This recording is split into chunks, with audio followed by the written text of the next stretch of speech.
Bismillahir Rahmanir Rahim. Alhamdulillahi Rabbil Alamin. Wassalatu wassalamu ala Rasulil Amin wa alihi wa sahbihi ajma'in, amma ba'da. Karibuni ndugu zangu katika chaneli yetu ya Fundi Jabil Online TV. Leo bimashiatillahi ta'ala tuko katika muendelezo wa kutoa faida mbalimbali. Kama tulivyoahidi, tutawapa faida, tutakuwa tunaendelea kutoa darasa mbalimbali kufaidisha jamii hasa ya Waislamu na wasiokuwa Waislamu juu ya masaili mbalimbali yanayohusiana na dini yetu ya Uislamu na dunia kwa ujumla. Na alhamdulillah, leo tuko katika mwanzo kuanzisha juu ya darasa muhimu sana kuhusiana na ndoto. Ndoto kwa mujibu wa Uislamu, kwamba Uislamu unatambua vipi jambo la kuota ndoto. Na moja kwa moja kwamba tunasema kwamba ukizungumza Uislamu juu ya kadhia au masaili mbalimbali, basi ni yale yalothibiti au yalotokana na asili ambayo ni Qur'ani pamoja na mafundisho ya mtume wetu Muhammad sallallahu alayhi wa ala alihi wasallam. Kwa hiyo tunapozungumzia jambo la ndoto, basi ni moja kwa moja kwamba ni kitu ambacho kimethibiti kwa mujibu wa Qur'ani pamoja na sunna ya mtume Muhammad sallallahu alayhi wa ala alihi wasallam. Lakini kwanza tunapaswa sisi tufahamu kuwa ndoto ni kitu gani. Ndoto ni kitu gani? Kabla moja kwa moja tujakwenda katika kuelezea sheria ambayo ni Qur'ani na sunna ya mtume sallallahu alaihi wasallam, kabla hatujaizungumzia sheria, basi tunatakiwa tutambue kwamba ndoto ni kitu gani.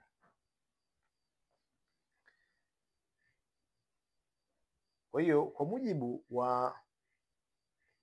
wa dini, bimaana nuru ya mafundisho ya dini, kwamba ndoto ni kitu gani, kwamba Uislamu unatuambia kuwa ndoto kwa lugha ya Kiarabu tunasema arruya, arruya yani ndoto zina nafasi katika Uislamu, na hiyo ni nafasi maalum. Mtume wetu Muhammad sallallahu alaihi wasallam alifundisha mengi kuhusiana na ndoto na aina zake na chanzo chake na namna ya kuzifasiri na jinsi ya kuchukulia, bimaana ndoto njema na mbaya unatakiwa uchukulie, yani utamalaki nazo vipi, uzipokee vipi. Kwa hiyo kuna aina au migawanyiko katika Uislamu kuhusiana na swala la ndoto, ambapo namba moja tunasema kwamba kuna ndoto nzuri, ndoto njema. Na hizi yani mgawanyiko wa hizo ndoto, bimaana migawanyo hasa utaikuta katika ile mihimili mikuu mitatu. Mgawanyo wa kwanza ndio huo, ndoto njema, ndoto nzuri, ambazo hizi asili yake zinatoka kwa Mwenyezi Mungu. Nazo ni zipi? Ni ndoto za kheri, zenye faraja, bishara au onyo jema, hizo ndoto katika ndoto za kheri, ndoto nzuri zinazotoka kwa nani? Kwa Mwenyezi Mungu.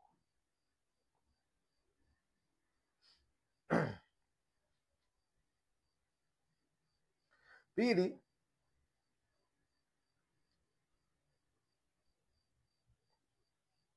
kuna ndoto zinazotoka kwa sheitani, ndoto mbaya.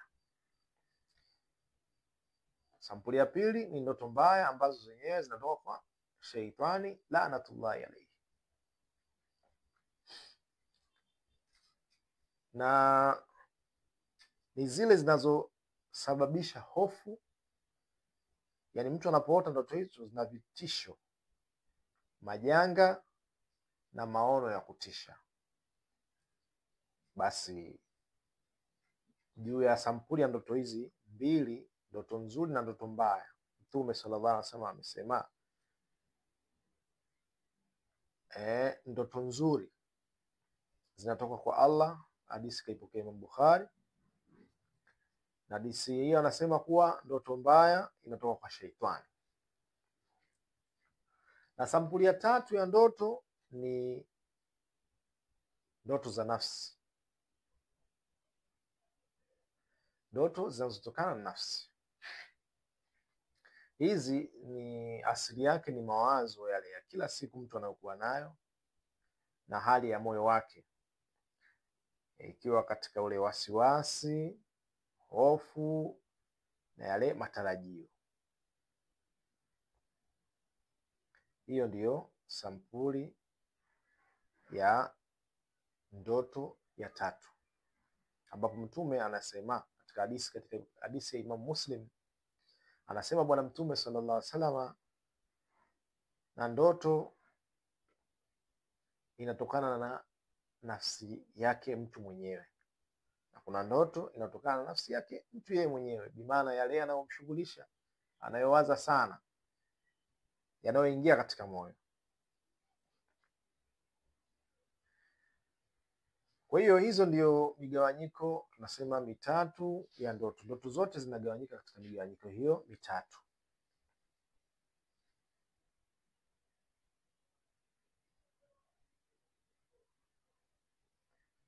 Lakini katika hiyo migawanyiko mitatu kuna ru'ya sadiq au ru'ya swaliha, kuna ndoto za kweli. Bimaana katika hizo ndoto tunasema ndoto zinatoka kwa Mwenyezi Mungu, kuna ndoto zinatoka kwa shetani. Kuna ugawanyiko sasa, kuna ndoto za kweli na kuna ndoto si za kweli. Tufahamu hivyo. Kwa hiyo wanasema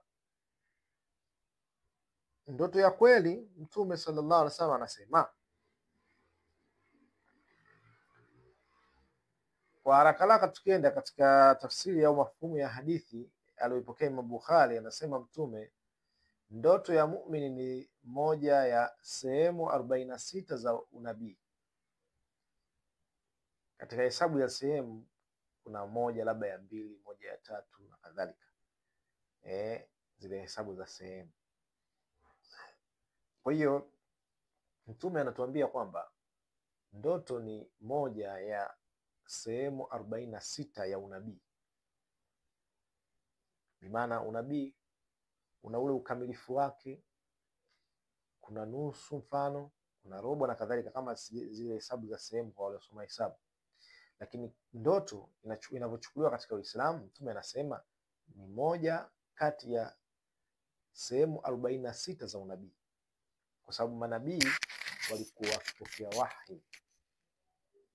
Kwa hiyo arruya, ndoto vile vile zinakuja katika sampuli hiyo, ikiwa na maana kwamba wahi mwingine katika mitume alikuwa akipokea wahi kama vile ndoto unakuja hivyo, lakini hii ni ru'ya, anasema swaliha. Sawa, maana yake ndoto njema zinaweza kuwa ni ishara au bishara kutoka kwa Allah, lakini ni ufunuo wa kisheria.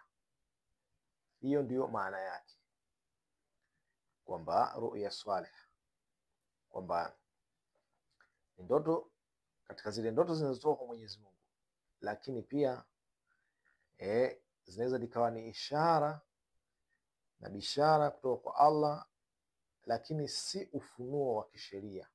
Sorry, nilisema ufunuo, nasema lakini si ufunuo, maanake sio wahai ambao unakuja kuleta sheria.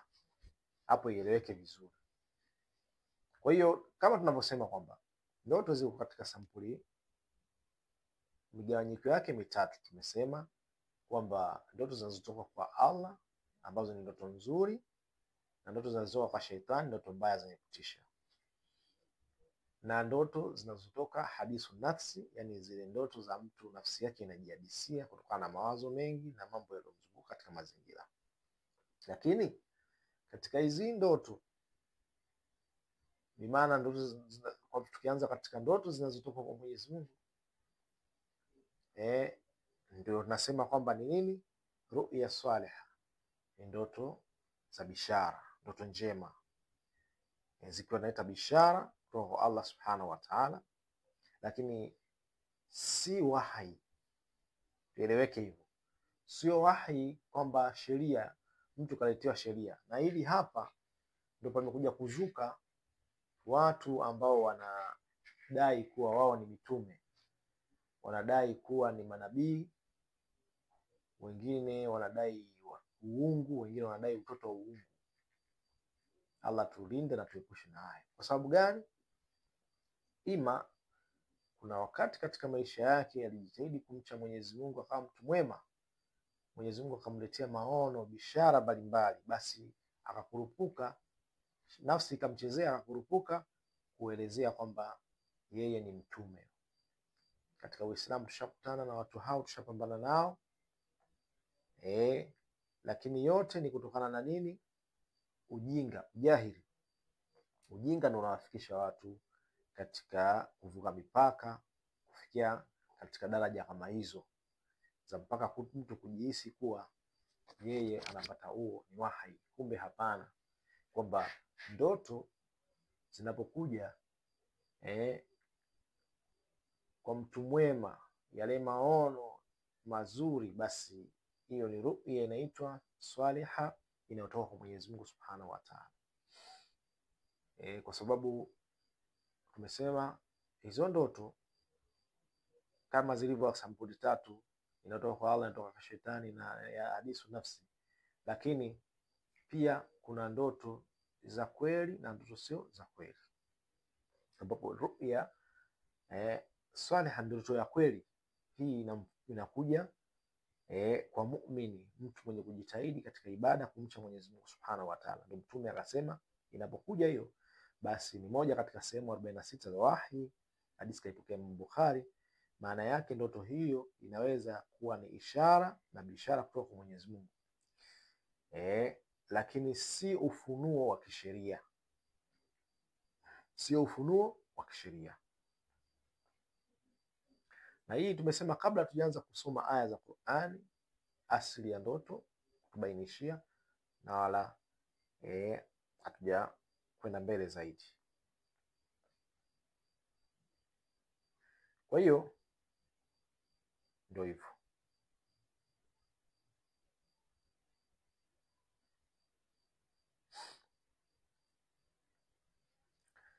Kwa hiyo nasema kwamba nini ufanye ukiona ndoto njema, ndoto ya kheri, ru'ya salih, ndoto nzuri, ndoto ya kweli. Ukiona nini? Ukiona ndoto hiyo ufanye nini? Mtume ameamrisha mshukuru Allah, na ndoto hiyo unaweza kumsimulia yule mtu unayempenda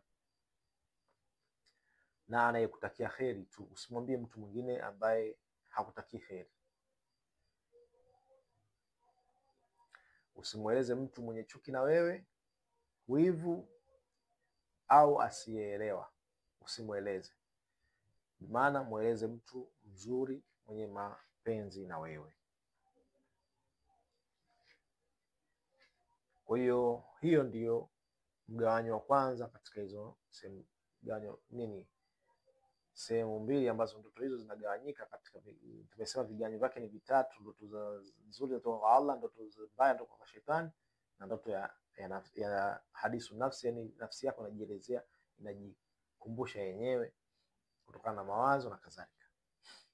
Kwa hiyo tumesema kwamba zinagawanyika katika sehemu mbili. Sehemu ya kwanza ndoto njema, ndio hizo bishara za kwa Allah, na tumeeleza, ikipata hiyo basi mshukuru Allah na muombe, bimaana ile kheri ulioiona ajalie iwe kweli. Sawa. Lakini pia usimwadisie mtu mwenye wivu na wewe, mwadisie mtu mzuri ana mapenzi na maendeleo na wewe. Hiyo ndoto mbaya. Lakini kuna ndoto nzuri hiyo. Lakini kuna ndoto mbaya sasa. Hiyo tumaliza ndoto nzuri. Kuna ndoto mbaya. Ndoto mbaya ambayo yenyewe inatokana na shetani. Na ndoto mbaya ni kitu chochote ukiota kibaya chenye kukutisha. Jambo, wanyama, wadudu na viumbe vingine vyenye kukutisha, ukaona kitu chenye kutisha, hofu, ukaogopa, hiyo ndoto inatoka kwa shetani. Basi nini kifanyike ukiona ndoto mbaya? Mtume amefundisha, unatakiwa useme a'udhu billahi minashaitani rajim, alafu uteme mate kushoto mara 3. Yani uashirie kama watema mate, fanya kama watema mate vile mara 3. Hapo utakuwa umemalizana nayo. Lakini kuna kitu cha pasa tujue. Je, ndoto zinaweza kutoa hukumu au maamuzi? Hiki natakiwa tufahamu. Ndio tumesema pale hapana, kwa sababu ndoto nzuri ni bishara kutoka kwa Allah, wala sio wahi. Sio kwamba ufunuo unaendelea. Katika Uislamu ndoto hazitumiki kutoa hoja za kisheria katika kuhukumu na kadhalika, wala kuamua mambo makubwa ya maisha, bali huwa ni ishara.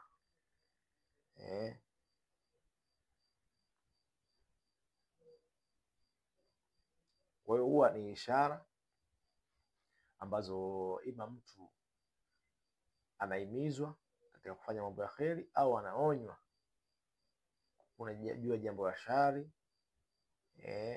linaweza likamfika. Kwa hiyo anaonywa au anatahadharishwa, basi achukue hatua, manake kwamba ajilinde kwa Mwenyezi Mungu kama ni jambo baya, na jambo zuri basi ahimizike, amwombe Mwenyezi Mungu na ajihimize kufanya kheri ili kuweza kupata ile kheri iliyokusudiwa. Lakini pia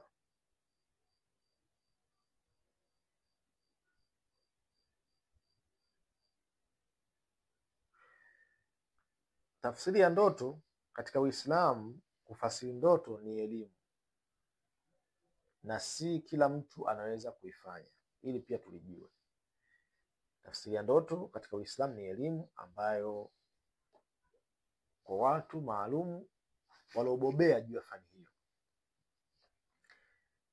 kama vile kuna wanazuoni wengi waliotangulia ikiwemo kina Ibn Sirin na wengineo ambao walitegemewa sana katika kufasiri mambo ya ndoto.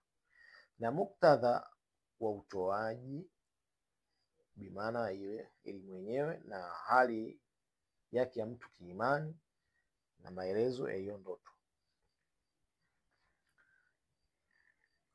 Kwa hiyo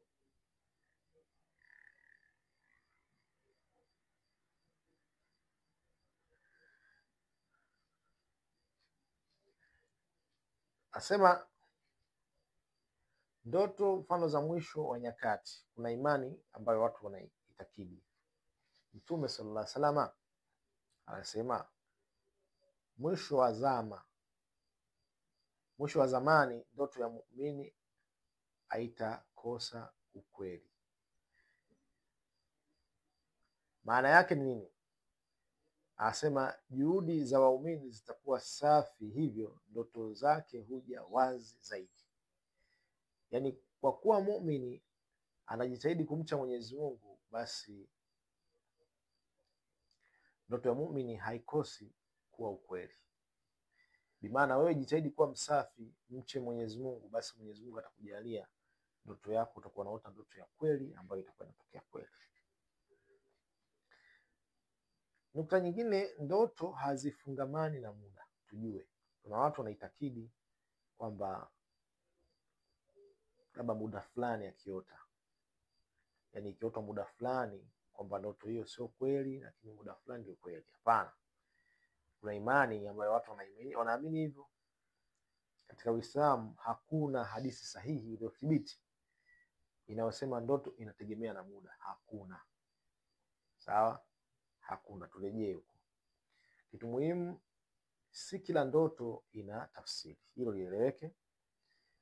Na sema ndoto nyingi ni za nafsi, zijulikane kwamba ndoto mtu anaota mara nyingi ni nafsi, kutokana na yale mawazo sana anakuwa nayo, hadisu nafsi. Ndoto mbaya zisisimuliwe kwa watu. Mtu akiota ndoto mbaya asisimulie. Lakini pia tujue kwamba tafsiri inahitaji kuwa na elimu na uchamungu. Kuwa na elimu na uchamungu ndio inahitaji tafsiri. Kwa hiyo inshallah kwa leo tutaishia hapo katika nukta hii, kwa sababu darasa itakuwa refu sana. Tutaishia hapa, tunaendelea katika darasa ijayo kwa kuelezea sasa dalili asili manake katika Qur'ani zilivyoeleza kuhusiana na mambo ya ndoto. Inshallah usiache kutufuatilia, muhimu kusubscribe, kulike, kushare na comment na kutuombea dua. Mwenyezi Mungu atuwafikishe inshallah.